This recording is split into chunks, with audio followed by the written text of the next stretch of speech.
12 Angry Men is such a powerful film, and it's all about tension, argument, and human psychology. The entire movie takes place in just one room, but it's one of the most gripping dramas you'll ever watch. It's a black and white classic from 1957, directed by Sidney Lumet, and despite being over 60 years old, it still feels incredibly relevant. Alright, here's the setup. The movie starts with a jury of 12 men who have just heard the closing arguments in a murder trial. A teenage boy is accused of stabbing his father to death, and the evidence looks pretty damning. The jury's task is simple: decide if the boy is guilty or not. If found guilty, the kid gets the death penalty. The judge tells them that their decision has to be unanimous, either they all agree on guilt or innocence. Now, here's the kicker: when the jurors first enter the room, it seems like an open and shut case. 11 of them are ready to say guilty without much discussion. But there's one man, juror number 8, played by Henry Fonda, who's not so sure. He doesn't say the boy is innocent, he just says they owe it to him to talk it through and consider all the angles before they send someone to the electric chair. That's the spark that lights the fire, and it turns into this incredible battle of ideas, emotions, and biases. At first, most of the jurors are annoyed. They're ready to go home. Some of them have personal plans, like juror number 7, who's eager to catch a baseball game. Others, like juror number 3, played by Lee J. Cobb, are boiling over with anger, and as the movie goes on, you realize it's not just about the case.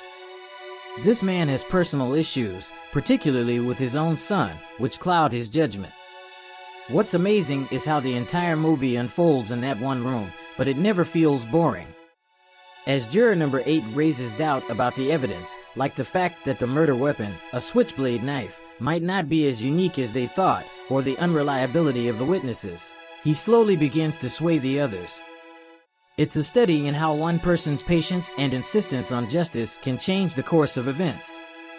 You see the jurors' personalities clash. There's juror number 10, a bigot who shows his prejudice during the discussions, spouting racist ideas about those people, which clearly influences his vote. The other jurors eventually call him out for his bias in one of the most powerful moments of the film, where they literally turn their backs on him as he rants. Juror number 4, a calm and logical man, played by E.G. Marshall, is convinced of the boy's guilt based on the facts, but even he begins to waver when juror number 8 dismantles the so-called evidence piece by piece. One by one, the jurors start changing their minds. Some realize they were rushing to judgment, some recognize their own personal biases, and others simply see that there's reasonable doubt. And then there's juror number 3, he's the last holdout. This guy is intense, and it becomes clear that his anger comes from his strained relationship with his son. He sees the boy on trial as a stand-in for all the anger and disappointment he feels. In one of the final scenes, when he's holding the knife and yelling about how the boy is guilty, he finally breaks down, realizing it's his own personal issues driving his judgment, not the facts of the case. His emotional collapse is heartbreaking, and it's the moment he changes his vote to not guilty. In the end, the jury reaches a unanimous verdict, not guilty, because there's just too much doubt. The movie ends quietly, with the men leaving the room, having been profoundly changed by the experience. What makes 12 Angry Men so compelling is how it shows the flaws in the justice system, the dangers of prejudice, and how hard it can be to stand alone in the face of a majority.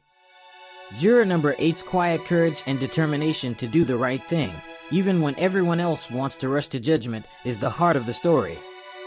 The film is also a masterclass in dialogue and acting, with every character representing different facets of society: anger, indifference, reason, prejudice. It's a brilliant, timeless film that makes you think about justice, truth, and human nature.